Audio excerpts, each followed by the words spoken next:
कुछ conspiracy theory ये कहती है कि अगर बीजेपी की सीटों की तादाद घटी और बहुत ज्यादा घटी, जेडीयू के मुकाबले अंतर ज्यादा रहा, तो फिर इस बात की संभावना से भी इनकार नहीं किया जा सकता कि आरजेडी और जेडीयू मिलकर सरकार बनाए। जो बम्पर वोटिंग की जो बात हो रही है, उसके मुतालिक अलग अलग पार्टियां अपने अपने हिसाब से उसको भुनाने की कोशिश कर रही है। वोटर्स हैं, उन्होंने 3% के आसपास ज्यादा वोट किया है, ना कि वो 7-8% के आसपास। तो इन सब बातों के बीच ये कॉन्स्पिरेसी थ्योरी दी जा रही है कि आगे चलकर पोस्ट पोल अलायंस जो है उसमें क्या कोई तब्दीली, कोई ऐसा भारी भरकम बदलाव हो सकता अब ऐसा लग रहा है कि बीजेपी नीतीश जी के कंधे पर सवार हो गई है और उसे लग रहा है कि अब इस चुनावी बेतरनी से अगर निकलना है तो नीतीश जी को ही आगे उनको बड़ा बनाना है। पड़ेगा। मुझे ये लगता है कि अगर खाली पलायन पे वोट तो हो और युवा जो आगे बढ़कर वोट करें, तो शायद तेजस्वी के लिए कुछ अच्छी स्थिति बनती नजर आ सकती है। तो इसके पीछे भी एक कॉन्स्पिरेसी थ्योरी दी जा रही है। अगर आप मुझे इजाजत दे तो जोड़ दूं। हाँ बिल्कुल। क्योंकि लोगों का कहना है कि तेजस्वी को, क्योंकि ये पता है कि वो सीएम फिर नहीं बनने जा रहे,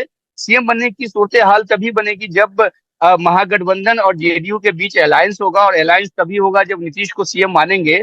तो शायद ये सोचकर कि अभी भी हमें डिप्टी सीएम ही बनना है, तो थोड़ी कम मेहनत कर लेते। ये मेरा नहीं कहना है, ये जो कॉन्स्पिरेसी जो थ्योरी देने वाले हैं उनका कहना है। वो जो प्रयोग जो 2020 में चिराग पासवान के साथ हुआ, मुझे लगता है कि वो प्रयोग जो है, और लोग भी कहते हैं कि वो प्रयोग इस बार प्रशांत किशोर के जरिए किया जा रहा है। तो अब जो है ये पूरी बात जो आपने चिराग पासवान को लेकर कही है कि जमीनी हालात, अभी वो 29 सीट पे लड़ रहे हैं, और ये जानकारी मुझे जमीन पर भी मिल रही है कि उनको जो है वो जेडीयू का वोट उनको नहीं मिल रहा है। इसलिए बहुत सारी पार्टियों की निगाह इस बात को लेकर है कि जेडीयू का स्टेज जो खाली होगा वो कौन भरेगा।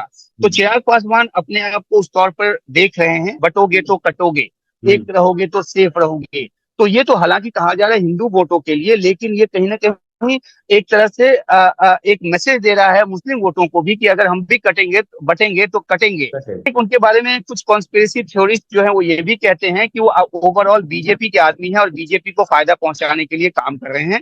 तो इसका मतलब ये हुआ कि उनके निशाने पर है वो वोट काटना जो आरजेडी को या जेडीयू को जाता है, प्राइमरी तौर पे जेडीयू को जाता है। खासतौर पे एंटी इनकम्बेंसी वोट की अगर बात करें तो एक चंक वो ले जा सकते हैं जिसको अल्टीमेटली जो फायदा सत्तारूढ़ जो गठबंधन है, खासतौर पे अगर बीजेपी की बात करें, उनको हो सकता है। तो ये एक थ्योरी ये भी कही जा रही है। तो बात ये है कि कांग्रेस अपने आप को मजबूत करे तो उसको सबसे पहले जरूरत पड़ेगी कि आरजेडी को कमजोर करे। तो इस थ्योरी पे कांग्रेस पहले चली और इसलिए ये खटपट शुरू हुआ। बाद में अभी पर्देदारी तो हो गई है, लेकिन ग्राउंड पे ये भी माना जा रहा है कि आरजेडी के जो वोट हैं वो कांग्रेस को ट्रांसफर नहीं हो पा रहे।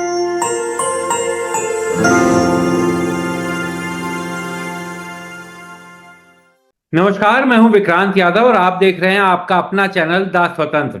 आज हमारे साथ जुड़ रहे हैं हमारे पुराने मित्र वरिष्ठ पत्रकार उमा शंकर सिंह। उमा शंकर सिंह को आप देश विदेश तमाम मुद्दों पर बोलते हुए, उनकी बात कहते हुए, आपकी बात सुनाते हुए देखते होंगे, और राजनीतिक मसलों पर भी उमा शंकर सिंह सालों से, दशकों से रिपोर्टिंग करते रहे हैं। उमा शंकर सिंह को आप उनके चैनल उमा शंकर पॉइंट पर भी मिल सकते हैं, जहां पर वो इन दिनों बिहार की खबरें आप तक पहुंचा रहे हैं। उमा भाई, बहुत बहुत स्वागत है द स्वतंत्र पर।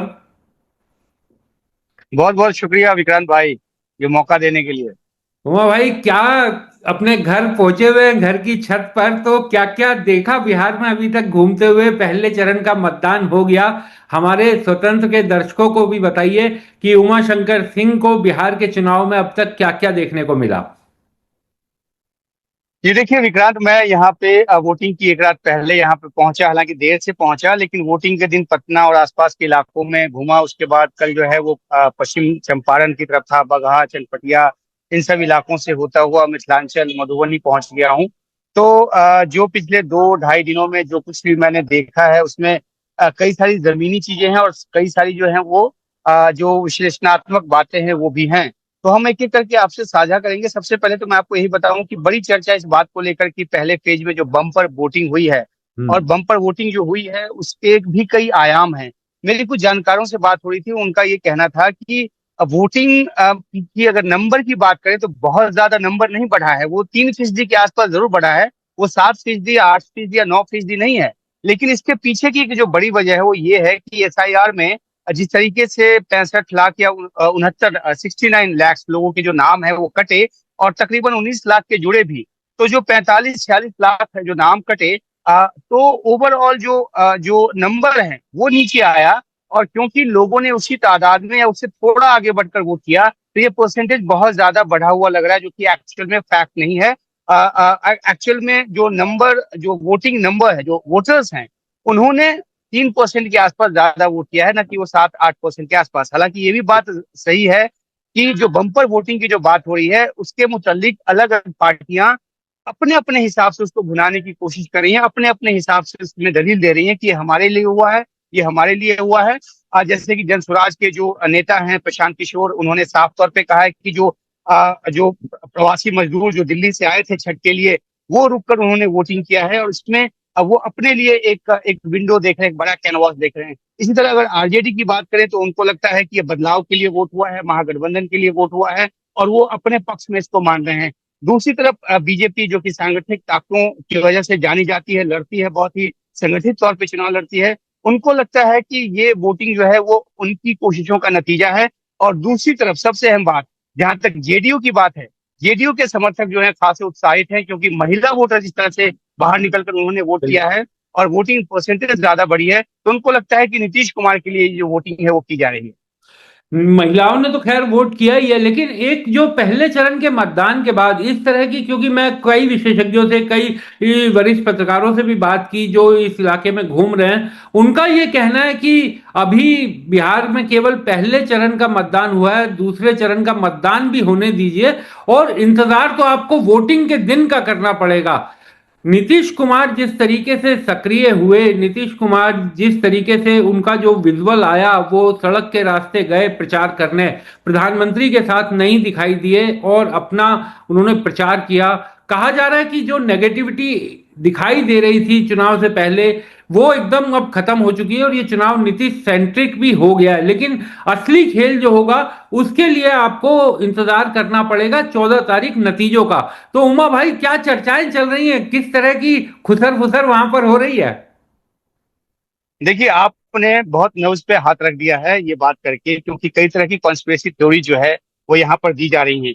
और अगर राजनीतिक विश्लेषण करने जब आप बैठते हैं, तो उन थ्योरीज पे ना चाहते हुए भी आपको कान धरना पड़ता है, बेशक आप उस पर भरोसा करें ना करें।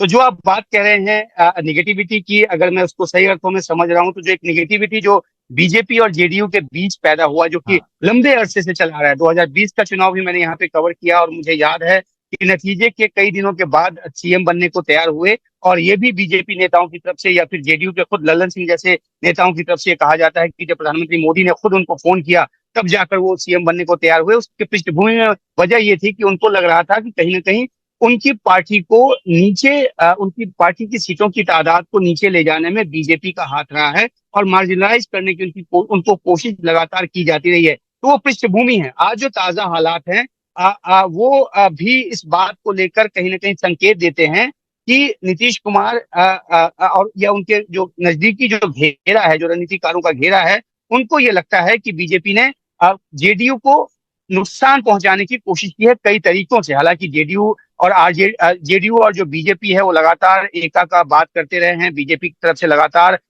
नीतीश कुमार को साथ लेकर चलने की बात करती रही है। यहाँ तक कि बीजेपी पार्टी मुख्यालय में नीतीश कुमार के कटआउट, परसों भी मैं जाकर देख कर आया, कटआउट जो है, कई कटआउट वहां पे लगाए गए हैं। तो बीजेपी अपनी तरफ से ये कोशिश नहीं छोड़ रही कि नीतीश उनके साथ है, और नीतीश भी अंत अंत तक ये दिखाते रहे। लेकिन जो आपने जिक्र किया कि वो सड़क के रास्ते गए, हालांकि वो हेलीकॉप्टर के रास्ते गए थे जहां तक मुझे जानकारी मिली है, लेकिन जिस दिन प्रधानमंत्री मोदी यहाँ पे रैली कर रहे थे, रोड शो कर रहे थे, उसमें नीतीश कुमार का शामिल ना होना उस कॉन्स्पिरेसी थ्योरी को और ज्यादा बढ़ावा देता है कि क्या बीजेपी और जेडीयू के बीच सब कुछ ठीक ठाक है, क्या दोनों सेम पेज पर हैं।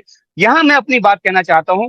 जितने लोगों से मैंने बात की है, उनमें से ज्यादातर का ये कहना है कि सब कुछ डिपेंड करेगा, जो कि बात आप भी कर रहे हैं, 14 तारीख के नतीजे पर। जो वोटिंग हुई है, जो वोटिंग परसेंटेज जो बढ़ी है, उसमें ये कहा जा रहा है कि नीतीश कुमार के लिए सहानुभूति की वोट है, महिलाओं का जो उनके प्रति एक लगाव है, उसका वोट है। और इन सब वजहों से अगर जेडीयू की सीटों की तादाद बढ़ती है, जिसको की काफी संभावना जिस बात की बताई जा रही है, और अगर ये बढ़ के 60, 65, 70 के आसपास जाती है, वहीं दूसरी तरफ अगर बीजेपी की सीटों की तादाद घटती है, अगर जो वो 2-4 का ही फासला रहता है, तो दोनों फिर पार्टियां जो मिलकर एक एकजुट होकर सरकार बनाएंगी, इसमें किसी को संदेह नहीं है। लेकिन कुछ कॉन्स्पिरेसी थ्योरी ये कहती है कि अगर बीजेपी की सीटों की तादाद घटी और बहुत ज्यादा घटी, जेडीयू के मुकाबले अंतर ज्यादा रहा, तो फिर इस बात की संभावना से भी इनकार नहीं किया जा सकता कि आरजेडी और जेडीयू मिलकर सरकार बनाए।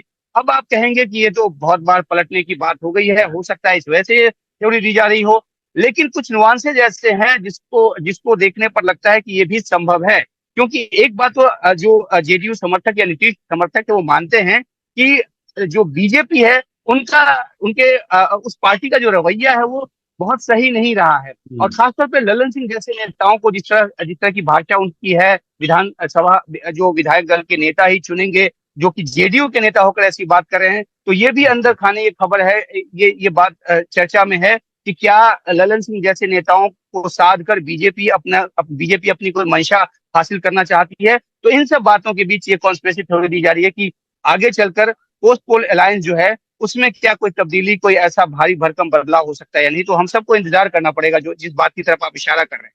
आप कह रहे हैं कि बीजेपी दफ्तर गए, वहां पर आपने नीतीश जी का कटआउट देखा, बड़ा था। लेकिन उमा भाई, पहले जब चुनाव शुरू हुआ था, अगर हम 1 महीने पहले की बात करें, तो बीजेपी के लिए लग रहा था कि नीतीश जी मजबूरी हैं। लेकिन अब जब चुनाव का एक चरण हो गया है, तो नीतीश जी अब बीजेपी के लिए जरूरी हैं।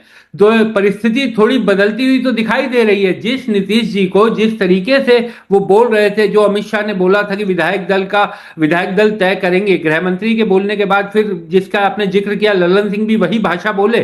तो अगर, लेकिन आज की परिस्थिति में देखिए, अब ऐसा लग रहा है कि बीजेपी नीतीश जी के कंधे पर सवार हो गई है, और उसे लग रहा है कि अब इस चुनावी वैतरणी से अगर निकलना है तो नीतीश जी को ही आगे उनको बड़ा बनाना पड़ेगा। तो ये बदलाव तो बीजेपी के रवैये में चुनाव के कारण हुआ और चुनाव के दौरान हुआ। ये बिल्कुल आप सही कह रहे हैं, लेकिन आप बीजेपी के नेताओं से इस बाबत पूछेंगे तो साफ इनकार करेंगे। वो कहेंगे कि जो नहीं, हम तो नीतीश को साथ लेकर चलते रहे हमेशा से। मैं आपको बताऊं, अगर थोड़ा सा पृष्ठभूमि में जाए तो कुछ महीने पहले की बात है। मैं एक घरेलू हवाई यात्रा के लिए जा रहा था, तो एक शख्स मिले जो कि बीजेपी से ताल्लुकात रखते थे, एक अच्छे ओहदे पर हैं। उन्होंने एक बात कही कि जो बीजेपी की एक मीटिंग हुई है उसमें साफ तौर पर यह कहा गया है कि नीतीश कुमार का जो 16% वोट जो उनके साथ कंसोलिडेटेड हमेशा रहता है, उसके बिना पार्टी सोच भी नहीं सकती सत्ता में आने का। तो वो एक रियलाइजेशन बीजेपी के पार्ट पे बहुत पहले हो चुका था। और अगर कहीं बीजेपी के किसी कोने में किसी को थोड़ा सा भी ये इल्म हो कि हम अकेले अपने बूते पे आगे बढ़ेंगे या चिराग पासवान जैसे सहयोगों को लेके आगे बढ़ेंगे, कुछ जो है वो जो बैकग्राउंड से सपोर्ट करते हैं उस पे बाद में बात करेंगे, उनके सहारे आगे बढ़ेंगे, तो ये इन तमाम चर्चाओं को तभी विराम लग गया था। और नीतीश कुमार की तस्वीर को लगाए जाने की जो नसीहत है वो उस समय ही दी जा चुकी थी। अभी एक आपने जो जुमला बोला कि अब जरूरी है, वो तो साफ तौर पे नजर आती है ये बात कि नीतीश कुमार के बिना बीजेपी आगे बढ़ नहीं सकती। अब पूरा दारोमदार इस बात को लेकर है कि दूसरे चरण की जो वोटिंग है, क्या उसमें जो अभी अभी जो नोशनल तरीके से जो लग रहा है कि बीजेपी थोड़ा सा डाउनवर्ड जा रही है, दूसरे चरण में बीजेपी के स्ट्रॉन्ग होल्ड होल्ड वाले जो इलाके हैं, बीजेपी क्या उसमें रीगेन करती है। नोशनल में बात कर रहा हूँ, हाँ, ये ना हो कि कल को कोई इस हमारी आपकी चर्चा का एक हाँ, टुकड़ा काट के और कहे कि इन्होंने देखिए ये कहा था और हाँ। अब जो है नतीजे तो ये आए जिसमें कि एनडीए की सरकार बन रही है, 150 160 सीट आ रही है। मैं इस संभावना से भी इनकार नहीं करता हूँ कि अगर 70 के आसपास नीतीश की सीट आ गई और बीजेपी ने अपने पुराने प्रदर्शन को बरकरार रखा तो दोनों मिला के 150 के आसपास पहुंच सकते हैं। तो ये बात भी अपनी जगह है, लेकिन जब राजनीतिक विश्लेषण होता है तो तमाम पहलुओं पर बात होती है। और उसी मुतल्लिक मैं आपसे ये कहना चाह रहा हूँ कि दूसरे फेज के चुनाव को देखना होगा, क्या इसमें भी बढ़ाव होता है वोटिंग परसेंटेज में, जो 2-3% जो हुआ है। और दूसरी बात यह है कि क्या जो बूथ मैनेजमेंट बीजेपी का हर चुनाव में देखने को नजर आता है, उसके जरिए बीजेपी क्या कम बैक करने की कोशिश करती है नोशनल तरीके से, जो अभी उसको नुकसान होता बताया जा रहा है, उसमें क्या वो अपनी स्थिति वापस पाती है। एक चीज उमा भाई ये भी समझना चाहूंगा कि क्यों आप युवाओं से खूब मिलते हैं, बातचीत करते रहते हैं। तेजस्वी यादव आज से आप, क्योंकि आपने लालू यादव का भी दौर देखा, आपने नीतीश कुमार का भी दौर देखा। तेजस्वी यादव अब कोशिश कर रहे हैं जैन जी और युवाओं को अपने साथ जोड़ने की, नौकरी की, रोजगार की, पलायन को खत्म करने की वो बात कर रहे हैं, हर घर रोजगार देने की बात कर रहे हैं। वो ये कह रहे हैं कि जो आप लोग छठ पर आए थे अपने घर, तो अब यहीं रुक जाइए चुनाव तक, आपको उसके बाद नौकरी यहीं मिलेगी, आपको जाने की जरूरत नहीं पड़ेगी। क्या तेजस्वी यादव अपने साथ, क्योंकि लालू यादव का एक अपना वोट बैंक है, वो हमेशा आरजेडी के साथ चला, हर कठिन मुश्किल समय में वो साथ रहा, चाहे वो सत्ता में रहे या ना रहे। लेकिन क्या तेजस्वी यादव अपने साथ ये युवाओं का जो जो बिहार की राजनीति में जाति की बड़ी भूमिका होती है, लेकिन वो वोट बैंक जो केवल रोजगार के बारे में सोचता है, जो अपने भविष्य के बारे में सोचता है, उन युवाओं को जोड़ने में कितना, किस हद तक अगर कामयाब हुए हैं तो किस हद तक कामयाब होते हुए दिखाई दिए? विक्रांत, अगर हम पलायन की पहले बात कर लें तो मैं आपको एक बात साफ तौर पे बताना चाहता हूँ। कोरोना का दौर हम सब ने देखा और हम बिल्कुल। सब लोग जिंदा बच के निकल गए, ये बहुत बड़ी एक ऊपर वाले की नेमत है। कोरोना के दौर में जब रिवर्स माइग्रेशन हो रहा था, जब लोग घरों को लौट रहे थे, तब लोगों ने कसम खाई थी, और खासतौर पे बिहार के प्रवासी जो कि लाखों की तादाद में जो लौट रहे थे अलग अलग प्रदेशों के अलावा, उन लोगों में से सबने कसम खाई थी कि अब लौट के दिल्ली नहीं आएंगे, चाहे घर बिल्कुल। में कुछ भी खा के, घास फूस खा के रह लेंगे, लेकिन लौट के नहीं आएंगे। उसी कोरोना के दौरान जब यहाँ पे बिहार में चुनाव हो रहा था 2020 नवंबर में, अगर मुझे तारीख महीना ठीक से याद है तो हजारों की तादाद में मधुबनी स्टेशन से ही मैंने देखा युवाओं को वापस जाते हुए रोजगार के लिए। वहां जाकर मैंने पूछा भी कि आप लोग तो कसम खाकर आए थे कि आप भूखे मर जाएंगे, चाहे घास फूस की रोटी खाएंगे, लेकिन घर छोड़कर नहीं जाएंगे। बोला कि अब तो हम ये सोचकर जा रहे हैं कि चाहे कोरोना से मर जाएंगे लेकिन लौट कर नहीं आएंगे, यहाँ कुछ नहीं है। तो हम्म। अगर पब्लिक मेमोरी की बात करें तो वो बड़ी शॉर्ट होती है। उनको एक टाइम पे उनको लगता है कि ये बेरोजगारी बहुत बड़ी समस्या है, लेकिन जब उनको एक रास्ता दिख जाता है कि वहाँ रोजगार है, पंजाब में रोजगार है, तो वापिस वो चले जाते हैं। तो पलायन एक मुद्दा जरूर बनाया है तेजस्वी यादव ने, और दूसरी पार्टियों ने भी। खासतौर पर अगर जन स्वराज की बात करें तो उन्होंने पलायन पे बहुत जोर दिया है कि नहीं होना चाहिए। लेकिन मुझे ये लगता है कि अगर खाली पलायन पे वोट तो हो और युवा जो आगे बढ़कर वोट करें, तो शायद तेजस्वी के लिए कुछ अच्छी स्थिति बनती नजर आ सकती है। लेकिन पलायन जो है, मुझे व्यक्तिगत तौर पे हाँ। लगता है कि वो मुद्दा नहीं है। और अगर कुछ लोग रुककर यहाँ पे, कुछ जो जो मजदूर या जो श्रमिक वर्ग के जो लोग जो दिल्ली मुंबई कलकत्ता से लौटे छठ के लिए और उन्हें रुककर यहाँ पर वोट किया है, तो उसमें एक एक हिस्सा, मैं कह रहा हूँ कि एक हिस्सा जन स्वराज का भी हो सकता है, क्योंकि उन्होंने युवाओं को एक नया सपना दिखाया है। उनकी कामयाबी यहाँ पे संदेह के घेरे में है। बहुत सारी उसकी वजह है, इस पे लंबी चर्चा अलग से हो सकती है। लेकिन मुझे लगता है कि युवाओं से कनेक्ट करने की कोशिश तेजस्वी ने जरूर की है। लेकिन जो उनका, जो आपने अपने सवाल में बहुत सारी चीजों को जोड़ दिया है। आपने कहा कि लालू यादव का अपना वोट बैंक था। अगर 90 के दशक की बात करें तो लालू यादव एमवाई समीकरण लेकर आए थे, मुस्लिम यादव समीकरण। अब जो है, और वो उनकी बड़ी कामयाबी का राज था। लेकिन जब अब ईबीसी की बात है, जो कि 36% के आसपास उनका आंकड़ा है, और अगड़ी जातियों को भी साथ लेने की कोशिश जो है खासतौर पे कांग्रेस की तरफ से हो रही है। कल मैं चनपटिया में था तो वहां पे कांग्रेस के जो उम्मीदवार हैं, अभिषेक रंजन, वो एक ब्राह्मण समाज में थे। वहां पे उनको दूध से जलाभिषेक जो है, दूध हाँ। से अभिषेक जो है वो कराया जा रहा था। तो वो भी अपनी, और ब्राह्मण जो है परंपरागत वोटर रहे हैं कांग्रेस के जमाने में कांग्रेस के लिए। तो कहने का मतलब है कि अब इतने ज्यादा तौर पर जो वोटर्स के जो वर्ग हैं, जिनको साधने की जरूरत होती है अगर आपको बड़ी कामयाबी चाहिए, तो 18%, चाहे 17% मुसलमान और 14% यादव जोड़ के 30-31% होता है। लेकिन मुसलमान की वोट की अगर बात करें तो वो भी बढ़ जाता है, चाहे वैसी के खाते में कुछ वोट चला जाए, या हो सकता है कि जनसुराज के खाते में कुछ वोट चला जाए। तो एक विनिंग जो आंकड़ा है उसको हासिल करने के लिए अलग अलग वर्गों का और इकोनॉमिकली वीकर सेक्शन का वोट तो खासतौर पे चाहिए। तो अगर तेजस्वी उस वोट को आकर्षित कर पाते हैं तो उनके लिए एक अच्छी स्थिति होगी। और मुझे तो लगता है कि 2020 का प्रदर्शन वो दोहरा लें, वही उनके लिए बहुत बड़ी कामयाबी होगी। उसकी आगे की मैं इसलिए नहीं सोच रहा हूँ क्योंकि मैंने खुद व्यक्तिगत तौर पे मैंने ये पाया है कि तेजस्वी यादव में वो बात नजर नहीं आ रही, वो दमखम उनमें है। लेकिन जिस तरीके से 2020 में वो चुनावी कैंपेन करते नजर आ रहे थे कोरोना के बावजूद, वो जज्बा जो है वो कहीं ना कहीं मिसिंग है। तो इसके पीछे भी एक कॉन्स्पिरेसी थ्योरी दी जा रही है। अगर आप मुझे इजाजत दे तो जोड़ दूं। हाँ, बिल्कुल। क्योंकि लोगों का कहना है कि तेजस्वी को, क्योंकि ये पता है कि वो सीएम फिर नहीं बनने जा रहे, सीएम बनने की सूरत हाल तभी बनेगी जब महागठबंधन और जेडीयू के बीच अलायंस होगा, और अलायंस तभी होगा जब नीतीश को सीएम मानेंगे। तो शायद ये सोचकर कि अभी भी हमें डिप्टी सीएम ही बनना है, तो थोड़ी कम मेहनत कर लेते। ये मेरा नहीं कहना है, ये जो कॉन्स्पिरेसी जो थ्योरी देने वाले हैं उनका कहना है। इसलिए इस बार वो, और कई जगह उनको हेलीकॉप्टर का वाकई में संकट हो रहा है कि उनको उड़ान की परमिशन नहीं मिल रही, जिसकी शिकायत भी उन्होंने 1-2 बार की है। तो जो आपने तेजस्वी यादव के बारे में बात की है, अगर वो यूथ से कनेक्ट कर पाते हैं और तमाम जाति वर्गों में कनेक्ट कर पाते हैं, तभी उनके लिए कुछ एक सूरत हाल बनती नजर आती है। और सुना है इस बार तो जो हमेशा दावे करते रहते हैं अपने 100% स्ट्राइक रेट को लेकर, प्रधानमंत्री नरेंद्र मोदी जी के हनुमान, जिन्होंने पिछले चुनाव में नीतीश जी की ही पूरी एकदम हालत खराब कर दी थी, उन्हें जेडीयू को सबसे मिनिमम स्कोर पर लाने में बड़ी भूमिका निभाई थी, खुद हालांकि भले ही ना जीत बिल्कुल पाए, बिल्कुल लेकिन उन्होंने उनकी तो बिल्कुल। स्थिति खराब कर दी। तो इस बार सुना है कि चिराग पासवान बहुत परेशान है कि स्ट्राइक रेट बड़ा खराब होने जा रहा है, और चाचा नीतीश कुमार की पार्टी भी पूरा याद रखे हुए कि 2020 में क्या क्या किया था मोदी जी के हनुमान ने उनके साथ। जी बिल्कुल, आपने बिल्कुल सही कहा। देखिए, जितनी बड़ी तादाद, जितनी सीटों पे वो लड़े थे, तो उसका एक मकसद ये जरूर था कि जेडीयू की सीटों को घटाई जाए और अपना स्टेक बढ़ाया जाए, ताकि वो एक सीनियर पार्टनर बीजेपी के बराबर के या बीजेपी के बाद जेडीयू ना हो, एलजेपी जो है वो सीनियर पार्टनर के तौर पे उभरे। और ये प्रयोग था, उसमें सिर्फ चिराग पासवान शामिल नहीं थे, उसमें और भी बड़े लोग उसमें शामिल थे। चिराग पासवान को इस तरह से, हालांकि वो लड़ते हुए जरूर बिल्कुल, वो दिखे थे, अपने वो मुझे एनडीए कोई से ना कर बाहर जाते सकते हुए थे वो। जरूर दिखे थे, हाँ हाँ। लेकिन उनके पीछे दैवी शक्तियां थी।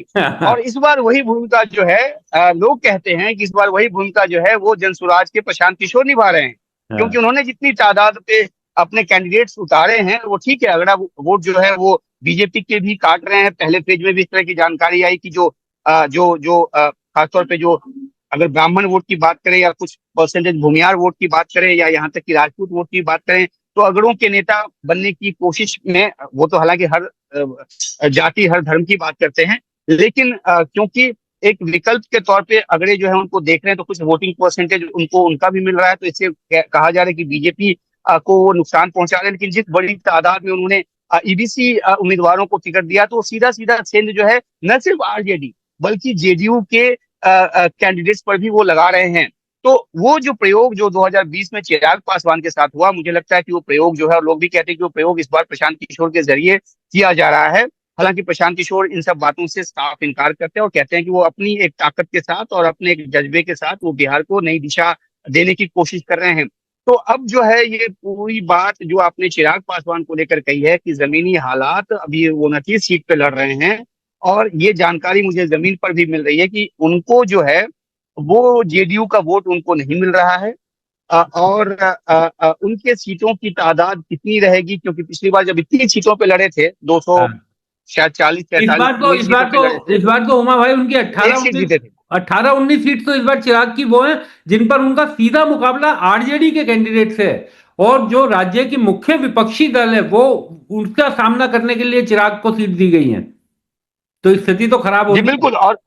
और ऐसी स्थिति में अगर जेडीयू का वोट ट्रांसफर नहीं ना हो, हो। क्योंकि हाँ पिछली बार एलजेपी के कार्यकर्ता और जो जेडीयू के कार्यकर्ता वो आमने सामने थे। अब हाँ देखिए, ये बड़ा अच्छा होता है ना जब नेता लोग ड्राइंग रूम में बैठकर आपस में गठबंधन कर लेते हैं, हाँ। लेकिन वो गठबंधन अगर ट्रांसफॉर्म नहीं होता जमीनी स्तर पे, अगर कार्यकर्ताओं के दिलों की तक की जो दूरी है वो नहीं मिटती है, तो वो ट्रांसफर नहीं होता है। तो एलजेपी और जेडीयू के कार्यकर्ताओं के बीच दिलों की दूरी जो है वो नहीं मिटी है, और इसमें आपका आकलन बिल्कुल सही है कि जो चिराग पासवान है उनको नुकसान उठाना पड़ सकता है। और क्योंकि 29 सीट पे वो लड़ रहे हैं, उनको उम्मीद जरूर होगी कि ज्यादा से ज्यादा वो सीट जीतेंगे, लेकिन वो चार्म जो है वो इस बार नजर नहीं आ रहा। और हम्म। इसलिए ये माना जा रहा है कि चिराग पासवान की पार्टी को हो सकता है कि अच्छा खासा नुकसान हो।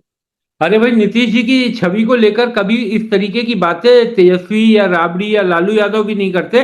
चिराग तो पिछले चुनाव में साफ साफ कह रहे थे कि जेल भेजेंगे वो नीतीश कुमार को, तो इस ये तरीके बिल्कुल की बिल्कुल, बातें भी बहुत उन्होंने बोली थी। बहुत कसीदगी थी, बहुत ज्यादा जो जो एक बिटरनेस था दोनों ही नेताओं के बयानों में। और इस बार जो है वो बिल्कुल on the face of it नहीं बोल रहे, लेकिन हम्म। उनको पता है कि जब जेडीयू, और क्योंकि एक बात ये भी कही जाती है विक्रांत की, जेडीयू पार्टी जो है वो नीतीश कुमार जी के संन्यास लेने के बाद, या एक समय बीत जाने के हाँ बाद जेडीयू का कोई भविष्य नहीं, क्योंकि जेडीयू का सेकंड लीडरशिप कोई है नहीं। हाँ। और इसलिए बहुत सारी पार्टियों की निगाह इस बात को लेकर है कि जेडीयू का स्टेज जो खाली होगा वो कौन भरेगा। तो हम्म। चिराग पासवान अपने आप को उस तौर पर देख रहे हैं, और हर किसी नेता की महत्वाकांक्षा होती है कि वो अपने आप को एक ऐसे खांचे में फिट रखकर देखने की कोशिश करे जिसमें उसका कद जो है आगे जाकर और बढ़े।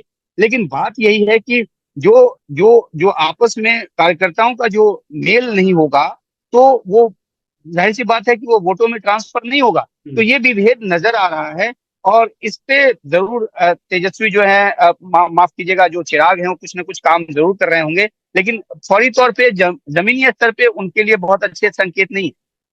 और सीमांचल के क्या हाल नजर आ रहे हैं? ओवैसी साहब ने दौरे तो किए, और तेजस्वी के साथ उनके बयान भी एकदम आमने सामने। और तेजस्वी का वो जो बयान वायरल हुआ एक इंटरव्यू का, जिसमें उन्होंने कहा कि वो अतिवादियों से समझौता नहीं करेंगे, तो उसके बाद ओवैसी साहब ने भी बहुत हमले किए, बहुत आक्रामक रहे। तो इस बार सीमांचल में क्या किस तरीके का माहौल लग रहा है? क्योंकि पिछली बार तो उनके जो कैंडिडेट जीते थे, सिर्फ उनके अध्यक्ष को छोड़ करके बाकी सारे विधायक तो तेजस्वी के साथ उनकी पार्टी में शामिल हो गए थे। इस बार क्या ओवैसी वहां पर वोट काटते हुए दिखाई दे रहे हैं? क्योंकि लोगों का कहना है कि इस बार शायद मुसलमान उस तरीके के भ्रम जाल में ना फंसे।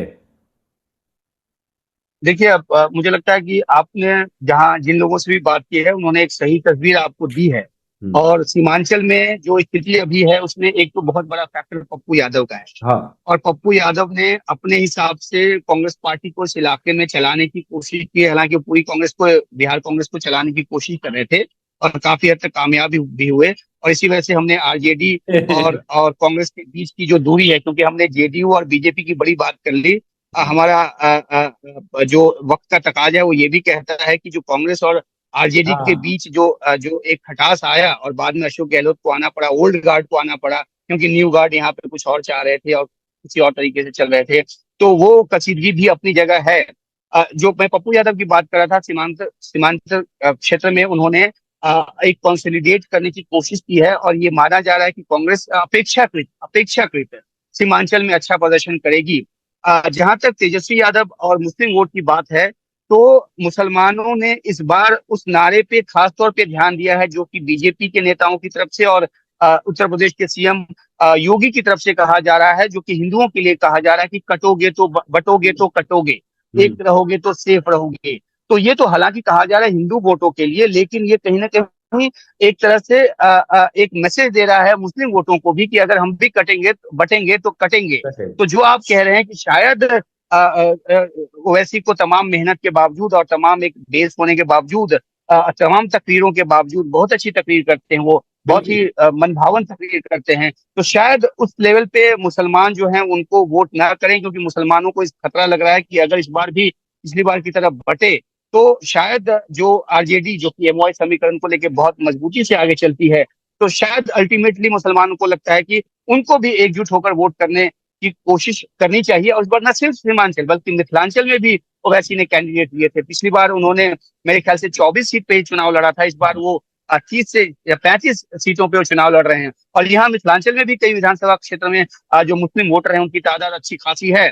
तो जो सेंस अभी तक मुझे मिला है वो ये कि मुस्लिम समुदाय, मुस्लिम वोटर जो है वो चाहते हैं कि एकजुट होकर मतदान करें। हालांकि अंत में उनके में भी बिखराव आता है, वो भी अलग अलग बातों से, अलग अलग जो नारों से प्रभावित होते हैं, और उनको बिल्कुल, लगता है वरना कि नहीं, यहाँ एक ओवैसी साहब कैंडिडेट कैसे जीत रहा है। पिछली बार सीटें जीतते? बिल्कुल, उनमें भी बिखराव तो आता ही है। तो इस बार देखने की बात है। और दूसरी तरफ जनसुराज के जो नेता है प्रशांत किशोर, उन्होंने भी मुसलमानों से आग्रह किया है कि वोट दें। उन्होंने कुरान की कुछ आयतें भी पढ़ी है, जिसमें कि एजुकेशन की बात है, जिसमें कैसे अपने आप को ऊंचा उठाए, उसकी बातों ने बड़ी अच्छी बातें की है। लेकिन अब निगाह इस बात पे भी रहेगी कि क्या मुस्लिम समुदाय जो है इस बार वोट बंटकर करता है या एकजुट होकर करता है, और जैसा कि योगी जी कहते हैं उससे कुछ अपने लिए मैसेजिंग लेता है कि एक रहेंगे तो सेफ रहेंगे। उमा भाई, प्रशांत किशोर की बात आपने बीच बीच में की, लेकिन प्रशांत किशोर ने जिस तरीके से अपना कैंपेन शुरू किया था, बिल्कुल ऊंचाई पर सीधा जाता हुआ दिखाई दे रहा था वो। उसके बाद उन्होंने घोषणा कर दी कि राघोपुर की चर्चा आ गई सामने, फिर बाद में आया कि राघोपुर से चुनाव नहीं लड़ेंगे, फिर आया कि चुनाव ही नहीं लड़ेंगे, वो पूरे चुनाव को ओवरसी करेंगे, और कहा जा रहा है कि वहीं से उनका कैंपेन की डाउनवर्ड शुरू हो गई। तो क्या क्या क्या स्थिति दिखाई दे रही है प्रशांत किशोर की? क्योंकि कुछ सीटों पर तो जैसे कुमार में प्रोफेसर साहब, सिन्हा साहब, कहा जा रहा है कि वो नंबर एक दो की लड़ाई में, और ऐसा कुछ और सीटों पर भी है। लेकिन ओवरऑल क्या प्रशांत किशोर की भूमिका इस चुनाव में रहेगी? जी देखिए, प्रशांत किशोर ने जब अपना चुनावी अभियान यहाँ पे शुरू किया, तो बहुत सारे लोगों को कोई उम्मीद नहीं थी कि कोई वो फैक्टर बनेंगे। लेकिन उन्होंने, क्योंकि काफी 3 साल से रहकर बिहार में काम किया है, और उन्होंने एक बात ये की कि उन्होंने पढ़े लिखे तबकों को, चाहे वो पेशेवर डॉक्टर हों इस तरह के लोगों को एक आगे बढ़ाने की कोशिश की, उनको उम्मीदवार बनाया। तो लोगों में ये गया संदेश कि ये बिहार के केजरीवाल बन सकते हैं। हम्म। हालांकि केजरीवाल क्या बनकर आए थे और क्या बनकर गए वो चर्चा का विषय नहीं है हमारा भी, लेकिन उसमें केजरीवाल की छवि जो है उनमें, प्रशांत किशोर में, ये एक वर्ग ने देखना शुरू किया। और मैं आपको बता रहा हूं कि जो पढ़ा लिखा तबका है या जो यूथ है, जो जो जो आगे की सोचता है, उसमें एक एक क्लिक तो किया प्रशांत किशोर ने। लेकिन जहां तक वोटों की राजनीति की बात है, उन्होंने जो एक लंबा अपना लिस्ट निकाल दिया बहुत सारी सीटों पे लड़ने का, और पहले ही चुनाव में उनको ये लगने लगा, और ये अभी भी वो दावा करते हैं कि जनसुराज अपने बूते सरकार बनाएगी। तो अगर वो इतनी ज्यादा सीटों पे लड़ने की बात नहीं करते, तो जो भी 6, 7 या 8% उनको वोट मिलने की बात अभी तक की जा रही है, तो एक अच्छा खासा चंक जीतकर वो एक किंग मेकर की भूमिका में हम्म। आ सकते थे। लेकिन यहाँ दो बातें मैं कहना चाहूंगा। एक तो ये है कि उनके बारे में कुछ कॉन्स्पिरेसी थ्योरिस्ट जो है वो ये भी कहते हैं कि वो ओवरऑल बीजेपी के आदमी है और बीजेपी को फायदा पहुंचाने के लिए काम कर रहे हैं। दूसरी बात ये कि उनके अगर पैटर्न को देखें जो उन्होंने टिकट दिया, उसमें खासतौर पे 70 सीट, जो पहला 116 या 116 लिस्ट, 116 की जो लिस्ट जारी की थी, उसमें तकरीबन 70 कैंडिडेट जो थे वो ईबीसी के थे। तो इसका मतलब ये हुआ कि उनके निशाने पर है वो वोट काटना जो आरजेडी को या जेडीयू को जाता है, प्राइमरी तौर पे जेडीयू को जाता है। तो इससे इस साजिश को और बल मिला कि क्या बीजेपी इसके पीछे है कि ये उन दो पार्टियों के सीटों की तादाद को कम करने में अहम भूमिका निभाएं, जो कि एक बड़ी ताकत है यहाँ पे, चाहे वो जेडीयू हो या आरजेडी हो। तो ये कॉन्स्पिरेसी थ्योरी है। खैर, उसके बाद प्रशांत किशोर ने इस चुनाव, जैसे आपने कहा कि वो बिल्कुल एक उम्मीदों को एक हाँ। नई ऊंचाई पर ले गया। उसके बाद उन्होंने राघोपुर से लड़ने से, हालांकि उन्होंने औपचारिक ऐलान नहीं किया था, लेकिन उन्होंने कहा कि वो नहीं लड़ेंगे। और दूसरी बात ये कि अभी हाल के दिनों में वो ये बयान भी देखे गए कि आपको जिनको वोट करना है कर दीजिए, लेकिन बदमाश को मत कीजिए, उचक्का को वोट मत हाँ। कीजिए, ऐसे को मत वोट कीजिए, वैसे को वोट मत कीजिए। तो ऐसे में अब किसको वोट कीजिए ये उन्होंने साफ तौर पे कहा नहीं।